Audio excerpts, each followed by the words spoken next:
حضرات محترم، خواہ فلسفہ قدیم ہو یا فلسفہ جدید ہو، ہر ایک کا یہ کہنا ہے کہ جسم کو مکان چاہیے، خلائے محال ہے، لیکن معراج ایک ایسا حیرت انگیز واقعہ ہے جس کا کہنا ہے کہ ایک جسم ایسا بھی دیکھا گیا ہے جو کبھی مکان میں نظر آیا تو کبھی لا مکان میں نظر آیا۔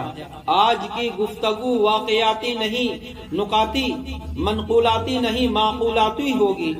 تا ذہن کے دریچے اور فکر کے جھروکے کھول دیجئے تاکہ ذہنی فکر و توانائی اور قوت پرواز پر کوئی پہرا نہ بٹھا سکے۔ اب ان واقعات کو بھی سماعت فرمائیں جن میں اللہ تبارک و تعالی اپنے پیارے محبوب صلی اللہ تعالی علیہ وسلم کے معراج کے متعلق بیان فرمایا۔